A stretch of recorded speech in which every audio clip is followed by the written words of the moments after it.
To maximize your professional potential and value your personal well-being, it's important to have clarity in your life. Here's the real question.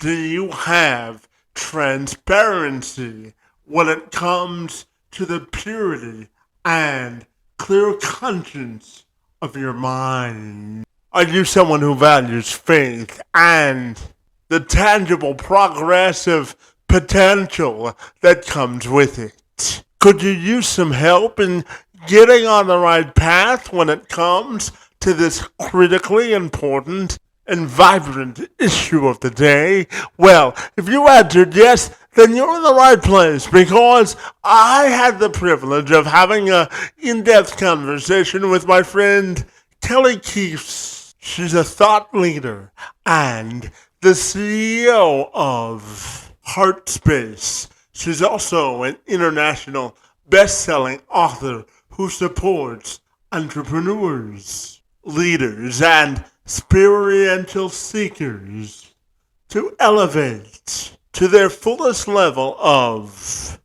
clarity, execution, expression, and alignment with God. She considers herself to be a transformational catalyst for empowerment and prosperity. She's a Reiki Master Teacher and vibrational artist who has a deep passion for helping people live within our heart space.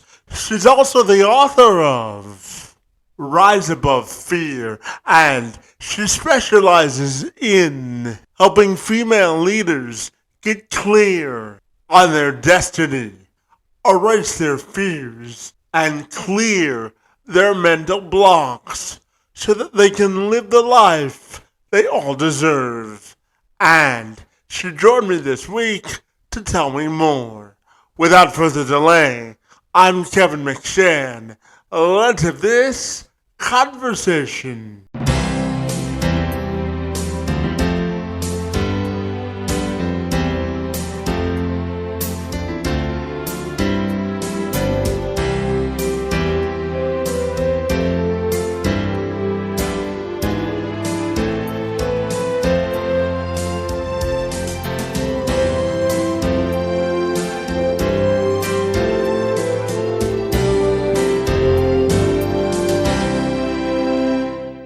Kelly, if you're ready, I'll take a moment to welcome you to the program, and I'm super excited to learn how you help people transform their lives. Great to see you, and thank you so very much for being here. Thank you for having me. Absolutely. Now, Kelly, I wanted to start our conversation by asking you about your definition of what it really means to be a transformative leader and really lead from a place of empowerment. What do you think that means to you? Yeah, for me, I love the knowingness that someone who's a healer is someone who has simply learned how to heal themselves. And a leader is someone who has learned how to first lead themselves and then can support others into a space of becoming a leader, first of leading ourselves and then being able to lead others. So when we look at the transformational arts, it's the alchemy of an old version of ourselves into another version of ourselves, being able to release the old programmings and energies that no longer serve, and allowing ourselves to continue to elevate within our mind, our body, and our spirit. So for me, it's about leadership of self and then just supporting others to do the same. Yeah, absolutely. And that ties into your professional mission of helping people sort of get aligned to their success. And it's all about fulfillment and alignment. So tell me about your mission. I know you're joining me today from Costa Rica. I know you just led a retreat having to do all about that. So tell me about your professional mission and how it's going for you. Yeah. So I started the Heartspace in 2016, and it continues to grow and evolve right alongside me. But there's a remembering and this mission that God has placed on my heart to support people in connecting again with God and being able to thrive in what that alignment looks like. So that way we can be living by design in our highest enjoyment, where it just cultivates more success and ease and grace. It doesn't mean that life is perfect and we don't have any of the challenges and struggles that come with the human experience, because that's part of the territory. But I'm really about supporting us getting clear of what is alive in our hearts, and then how do we create that life, bringing in the spiritual while also staying tangibly in the earthly realm, so that way it's sustainable and profitable. Yeah, and Kelly, I want to go back to something you said about the concept of healing just for a second, and sort of intertangle that with resilience, because Kelly, I'm going to share just a quick story about myself. So anyone that listens to my podcast knows that I was born with what's called spastic quadriplegia cerebral palsy. Simply means that I don't have enough oxygen in my legs to walk normally. And I actually found out, Kelly, at the age of 9 that I would not be able to walk for the duration of my life without assistance. But I always tell people that the tragedy of life isn't when it ends, it's refusing to live while we're still here. So how do you think healing and resilience are interconnected? So good. I feel resilience. That's that warrior mindset, right? Of like where we can remember, and like I celebrate that truth that you've embodied of like, yeah, you're resilient in optimizing life, no matter what, God has created this lifetime. For me, I say I'm a powerful healer because I've had a very challenging life. I've gotten to learn how to overcome so much adversity and to keep a resilient mind, stay focused on the positive. No matter what is happening in my situation, how can I bring myself back to a neutral mind and then into a positive mind, and to stay in that knowing that everything's happening exactly how it needs to happen. Because the way that it happened this way, therefore it's the proof that it needed to happen exactly how it needed to happen. And that takes a very resilient soul to be able to stay in that truth of no matter what happens, I'm going to show up and I'm going to serve and I'm going to pour out love into the world. So Yeah, powerful. yeah, absolutely. And Kelly, I also wanted to get your perspective on creating champions within ourselves, because I believe that we've all been put on earth to share in the diversity of perspectives. So I'm wondering how you would define finding the champion within yourself and really allowing that to resonate for your competitive advantage in life. So what does it mean to find the champion within ourselves from your perspective? Yeah, I love that. So for me, what comes up for me when I hear inner champion, for me, I connect that with higher self. Where there's these, through a teaching of one of my teachers that I study with, she teaches us that there are the different parts of ourselves. There's the mental body, the emotional body, the spiritual body, the inner mother, inner father, inner child, higher self, and the essence. And for me, when I hear inner champion, I connect that with the higher self. It's that version of ourselves that can see everything that's going and is in this highest expression of how we would show up in things. And so we have the opportunity when we're like, I feel really stuck, or I can't seem to look through this perspective without being in a why me or a just feeling stuck. There's the opportunity to drop in or elevate up, if you will, if we're getting technical, with the higher self, which could be an inner champion of saying, let me show you it this way. And let me remind you of the soul curriculum that's at play right now in this life for the soul growth and the learning that can support us in refueling that resilience tank that you were talking about. That's what comes up for me on that. Yeah, absolutely. And I know that you help people sort of find their inner selves when we're talking about spirituality and meditation, and you've already alluded to some of that. But tell me, how powerful do you think the art of meditation can be for people if they embrace it fully? Yeah, I mean, meditation's such a game changer of looking at it from the very grounded day-to-day life performance up to utilizing it to reach states of enlightenment. And when we go into meditation, if we look at it very tangibly, just at the physical realm, not even having to go into spirituality to start, when we allow ourselves 3 deep breaths, resets the nervous system, and it sends a signal to the mind and the body that it's safe to relax. So 3 deep breaths in and of itself will support the body going into rest, into relaxation, which makes us more receptive to things coming into our field.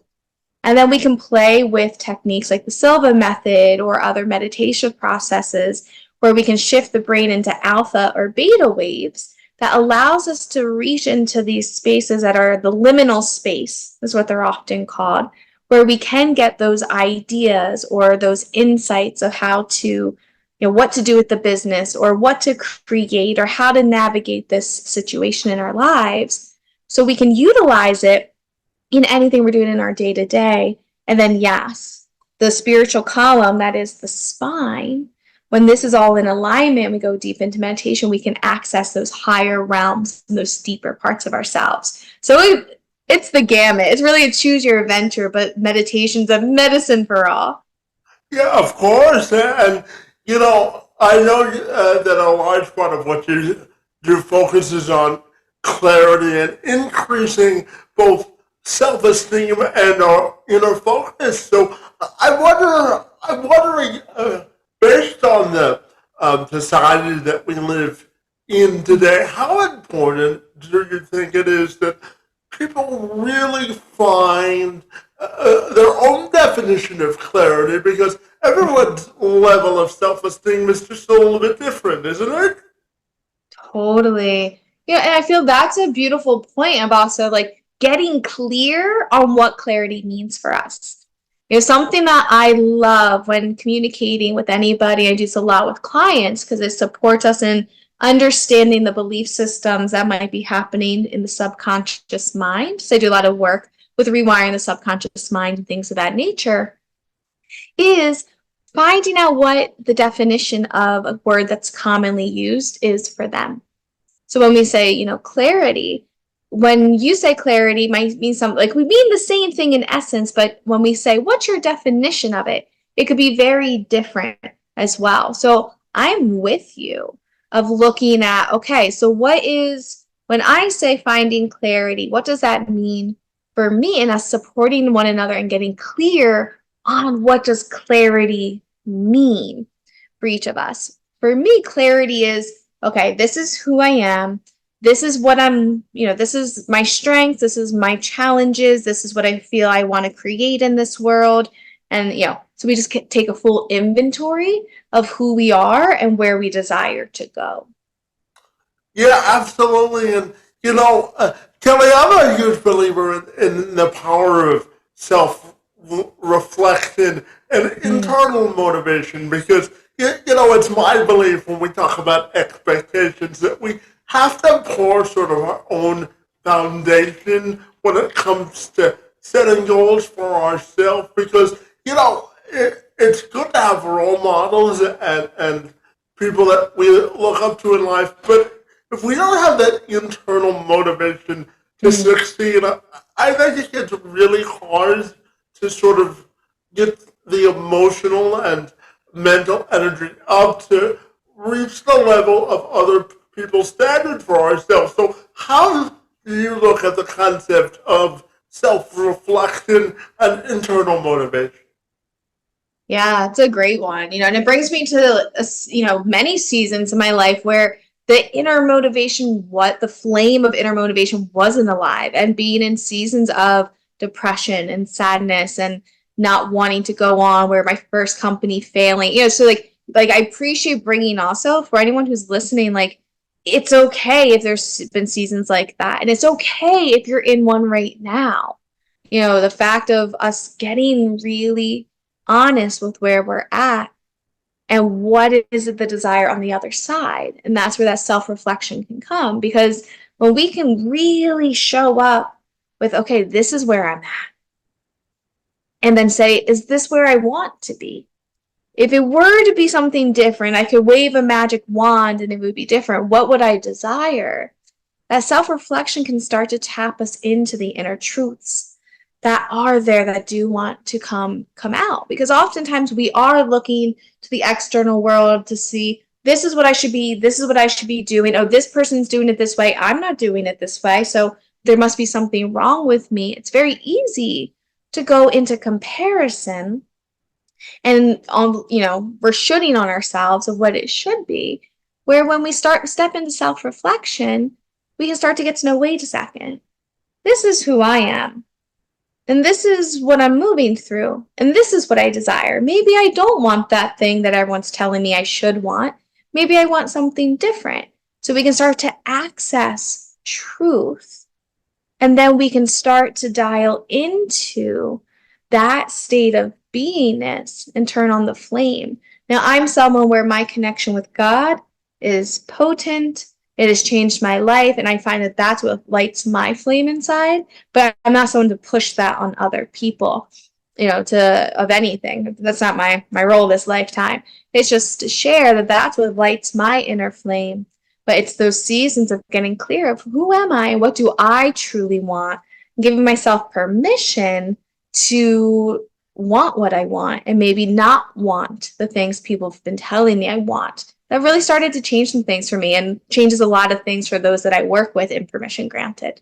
Yeah, absolutely. And, Kelly, I also wanted to ask you about eliminating stress, during the holiday season, and really making sure that we have sort of an inner center of ourselves, because, during this holiday season, regardless of whether you celebrate Christmas or whatever holiday, it can be a hectic time for a lot of people because of the stress of the holidays, and always sort of having to flip the switch of always being on. So I'm curious to get your advice about how can we sort of align ourselves to be sort of together from a mental health standpoint during the holiday season. What are your thoughts there?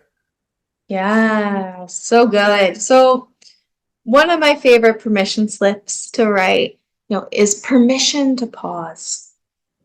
Permission to pause, y'all. Getting clear of self, of, no, I really need to take a step back. And I know I, air quote, should go and run for that last minute store run to get the things. But if the body and the mind and the spirit are saying, I really need to relax, take the pause. It's okay. We can get so much more accomplished in our day-to-day lives when we're in alignment.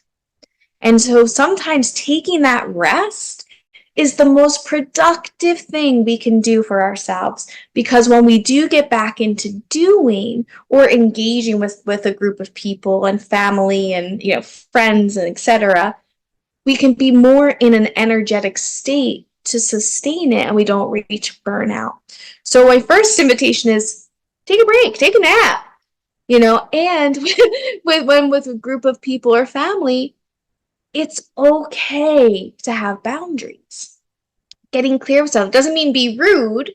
It doesn't mean to, be unkind, but it's, again, that space of that permission to, I love you and I love me more. And I'm aware that, I'll use myself for an example. I'm someone where I need alone time. I can be with a group of people for a while and I love them, and it has nothing to do with anyone doing anything wrong. I'm just someone that I'm very sensitive energetically, so I need a lot of alone time to recenter and to recharge my battery. And so I've had to learn to communicate that with love of, listen, y'all, it's nothing personal. I'm just going to go dip out. And I just need to go kind of reset myself and spend some time alone. I'll be back in a little bit when I'm feeling good. My energy's just kind of dipped. And some people at first were like, what? But then people have gotten used to it because I'm teaching them, this is how I love myself. Therefore, this is how you can love me even better. If you like it, I love it, right? That's the philosophy there, right? Yes, I love that. Yeah. And Kelly, you've referenced a couple of times the idea of writing permission slips in life. So, for you personally, what's your favorite permission slip in life to write, and why do you think it's important to write them on a continual basis? Yes. Oh, I'm so happy this came into the conversation. So, for me, what is the one, and I've asked myself often, what do I need to write right now? And, this concept came to me in 2020. And immediately I was so excited to go out and start teaching it. And I heard deeply, this was first for me to embody. And then I'll have a chance to start to share it in the world. So 2 years ago, I started teaching my 8-week program called Permission Granted. And I would say I'm in a season with the biggest permission slip I keep writing myself is permission to really own it. I'm aware that I help people change their lives dramatically. And I love doing it. And it's fun. And they have fun doing it. So my permission slip right now is really to reach as many people and allow us to have those exchanges and for that to really continue to grow and expand. And my understanding of why this concept is so important, when we look at the subconscious mind runs 95% of our day-to-day lives. 95%! And it's subconscious. So we're not even aware of what is going on the switchboard that is determining how we're living our lives. And the subconscious mind got programmed from the ages of 0 to 11.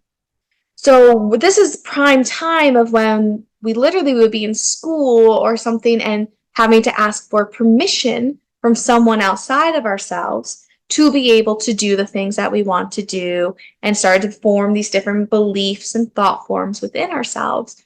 So as we start to look at, where am I looking outside of myself to have permission to do the things, to have the things, to be the things, we can start to take our power back and say, oh, no. I can give myself permission now because I'm grown. It's time for me. I get to do it. And we start to rewire and start to call our power back to ourselves in the now.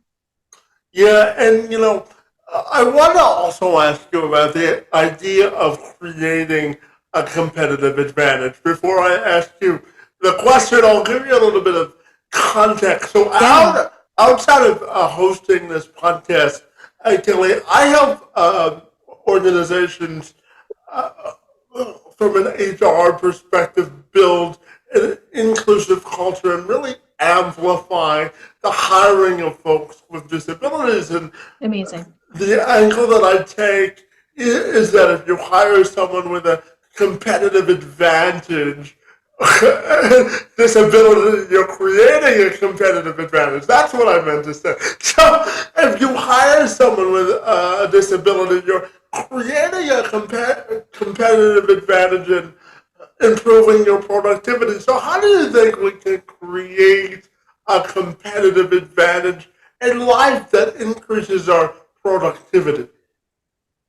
Amazing. And one, epic work. Thank you. I want to connect you with a friend of mine who's doing similar work, but not the same, where there'll definitely be a collaborative. I think you guys will have a really great conversation.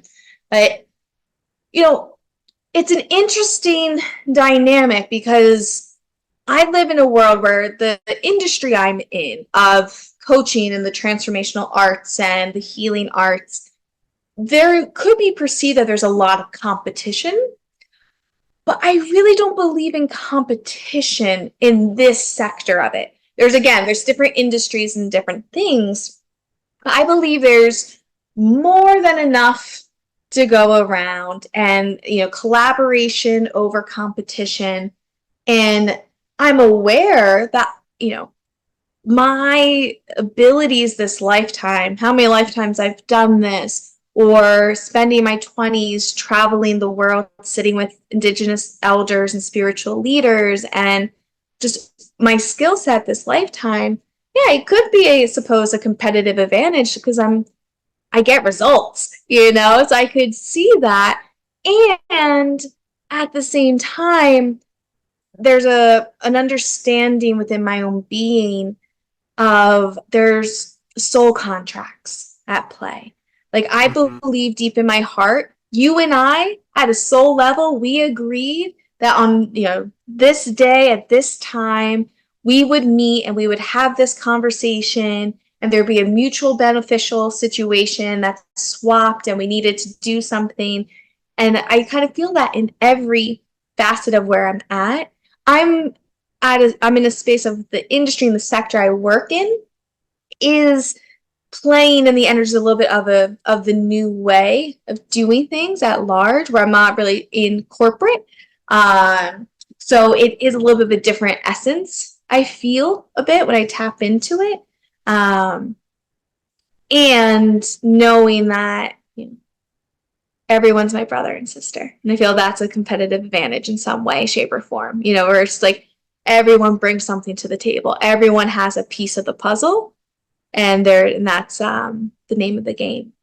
Yeah, and I know that you're also an author and a keynote speaker. So tell me about your ability to connect with people and the role that those two roles help you connect with people. So how does that impact your life and your ability to connect with people? Yeah. I mean, I love people. I love humans. I feel we all have so much to teach each other, and I can share so much and I can receive so much.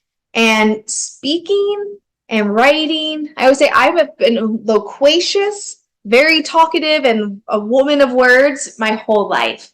I started writing books in my first chapter book was in third grade. So I was like, what, 10 years old? So the gift of word has always been a part of me. And it really hit me when I wrote Rise Above Fear that it was a way for me to be able to duplicate myself in many ways. And it's more of an opportunity to reach more people and to be with more people because, I'm powerful and I put myself out there, but I am still finite. There's only so much of me, and I only have so much time to be able to drop in and converse with every person. However, with the gift of writing, and I believe we all have a book within us, at least one book within us.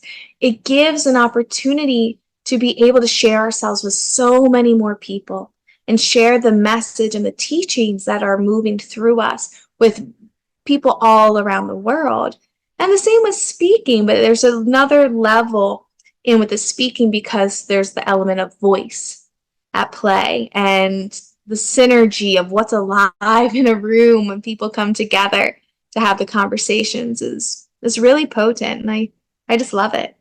Yeah, and before I ask you about your book, I'm also curious to ask you, in your opinion, what does it mean to maximize the true meaning of life? Because, Kelly, I started this podcast 3.5 years ago, and one of the reasons I wanted to do it was because I wanted to create more bridges of unity. Because I looked at the world told myself there had to be more that brought us together. So that's part of the reason I wanted to start the show. So tell me, under that context, what does it mean to you to maximize the fullest potential of life? Yes. And thank you for hearing the call on your heart and creating it, like truly. I'm with you. I feel to maximize life, it is to utilize the triangle of love, truth, and God. And it's the same thing, maximizing life, allowing ourselves to really seek the capital T truth, and to live our lower T truth, to love as much as possible, to love everything, everyone, and to seize the gift that is the human experience. When we're not in human form and we're just in energetic form, we don't get to have all the experiences that we get to have as a human. And to create and remember, oh, we can create this lifetime. This is a gift. So it's really just seizing the gift that is the human experience, I feel, is the best way to optimize it. And brings us back to that's different for everyone, right? The clarity of what that means for each person. Absolutely. Now, tell me about your writing your book, because I know it was a undertaking for you, and I know you're all about also creating uplifting opportunities and creating those spaces where people can really thrive. So you can take that question any direction you like, but I'm curious about hearing about the process of writing the book, why you wrote it, and why it's so empowering for you personally to create those uplifting experiences. Yeah. So the first book I wrote, well, very first again goes back to childhood, but we'll stay with from 2018 and on. When I wrote Rise Above Fear, I almost feel like I didn't write the book wrote me. I started to feel there was this creation moving through me, which is how I create a lot of the things that I'm up to in the world. And within a month, I wrote the first copy. I wrote the first draft. And through it, I was learning just as much as I was writing it. So some of it was, had me, God was using me to go and pull from old articles that I had written and taking, hey, this practice you teach in this program, plug that in here. So there's a lot of pieces that have been coming together that then brought this all together in the book, Rise Above Fear. And it taught me, and I say it in the foreword of the book, that I was utilizing the practice and the process that's in that book to befriend my own fear around becoming a published author. So that was a really beautiful initiation by fire in many ways of allowing myself to come out into the world as an author and sharing these teachings, which is really exciting because in 2024, I have a fiction novel coming out through Pegasus Publishing. So that will be in major bookstores at some point in 2024. We're finishing things up with that. And then I just wrote 2 more books last month. So one of the 2 will also be coming out next year. So for me, it is what lights me up when this energy is moving through me and I'm able to reflect back to someone the greatness that's available for all of us and to be able to have fun in that and then to create these dynamics of thriving together. It honestly just brings me joy. It's fun for me. And I feel that's the golden key of us tapping into what is our authentic truth and mission this lifetime. Does it bring us joy? Does it, when we're really in our hearts, is this what we would be doing? So, doing that and then creating so many different forms of art in my books, in my physical art, in my music, and all these things, I'm alive in my heart, and my natural expression of extending my heart is, I love you and I want to see you thrive and we can all thrive together. And, here's capital T truth for us to share. Yeah, absolutely. And I know, Kelly, that music plays a big role in your life. So tell me about the role that music plays and how that fulfills your life as well. Yeah. Oh, music's such a powerful medicine. And learning the intricacies of music down to it impacting the subconscious mind and how it can change the frequency in which we're vibing at through the world. And it's essentially creating different trances on us. So we can pick a positive trance or a very challenging trance and all these different things. It started to show me how quickly I can shift my energy and shift my mindset and my subconscious beliefs on the music that I'm listening to.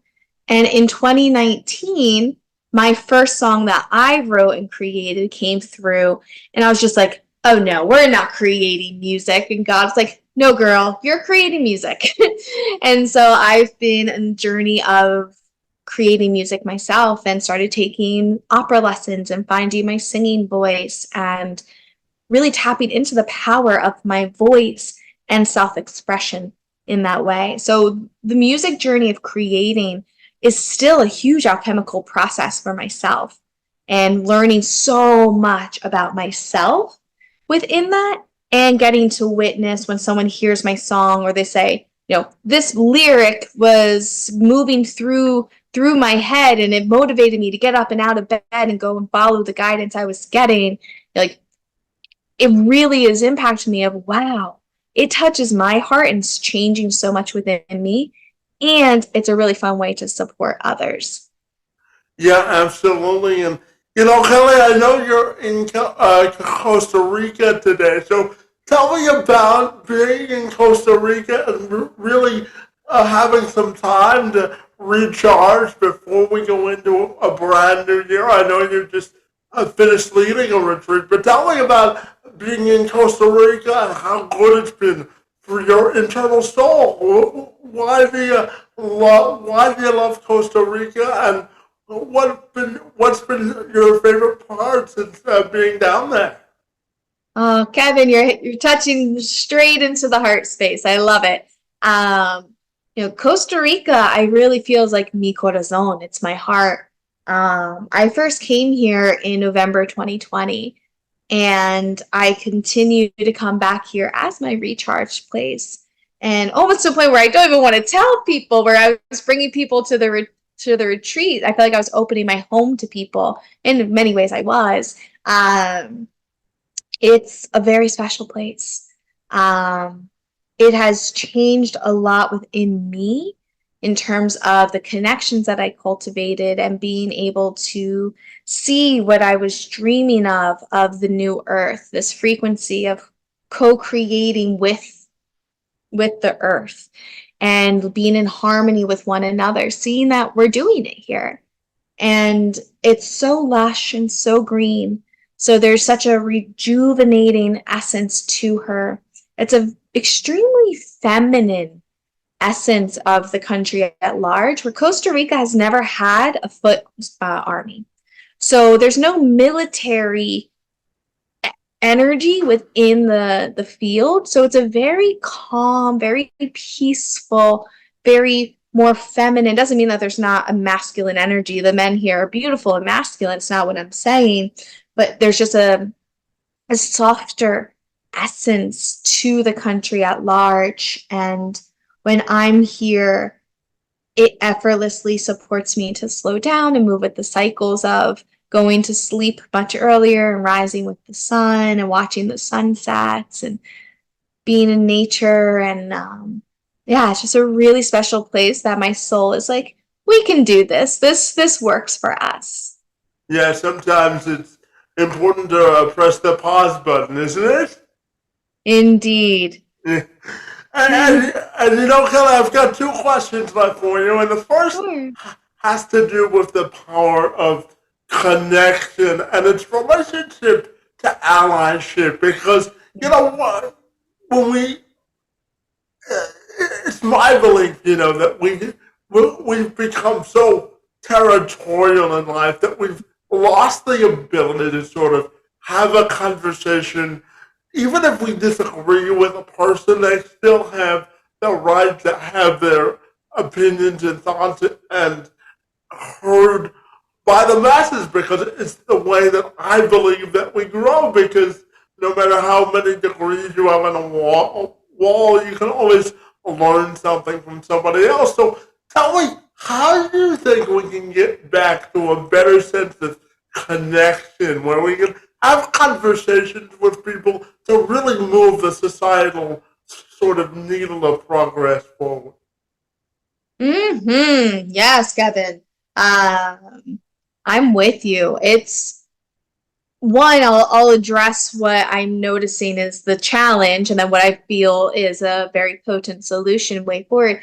It is where we've hit a space where it's a us versus them. If anyone doesn't agree with your point of view on something, then there's a right versus wrong, rather than, oh, we have a difference of opinion and let's explore this. Or, a healthy debate, it's almost a lost art, and I feel, and through my own practice within my own life and supporting others in this, there's a knowing that there's the ability to, rather than be reactive, move into responsiveness is the golden key to being able to sustain relationships and have a difference of opinion and maybe learn from one another.